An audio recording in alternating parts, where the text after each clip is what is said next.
الله حکم سره به سوالات په مکوا شبهه پکې مکوا خپل عقل ورته مرامخ کی کوا بس چې الله حکم راغی وای ټیک موږ به دې عمل تزان تیار او عمل ته بهانو تزان نه تیار او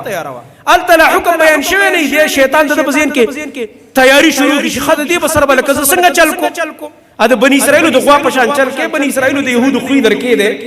چې غویل څنګه چل باندې بوز دا غوا د دې علالول نه مونږ بچو چلاله نه کو رنگ څنګه دیو سمر عمر والا دا څنګه غوا دا څنګه کاری کړو پلان دا چې نه مکوا د يهودو کار دی والله په رد کړي قران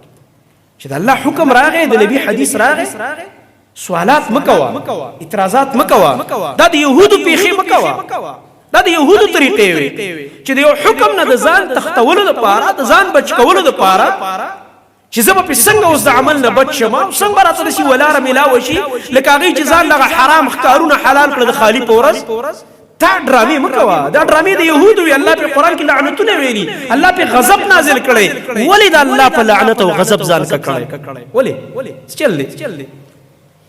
کلمه دی ویلې دا مسلمان شکر الحمدلله مسلمان انسان ته وي او یو حکم دی الله ډیر آسان تیار ورته ته نور لا ست تیار شي تا نه بنا بل د شي د غټي توري ستم وکړي چې بل تور به وکړي نه زه تور کولای شم او نه ته کولای شي بل تور نو دا آسان ولې دا نشي کولای په خپل کور پینځه مرلې کور کې 3 بار عمل نشي کولای په دې 15 شپږ فوټه بدن باندې آسان عبادتونه نشي کولای دین هم د تخصیدو لپاره تلاري ګوري صحابه کرام نو تاسو کا چې خلک د اسلام مطابق څنګه ژوند تیري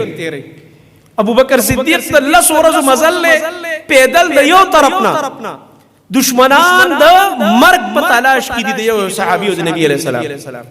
او ځان ورته مخکې تیار کړی دی الله نبی به هجرت کوي زموږ مسلمان لکه د مرګ په خله کې ځان ورکول خلکو به دین داسې عمل کړی یو ما ته یا پاسته عبادتونه نشو کولای په دې پسته قالی د عبادت نشو کولای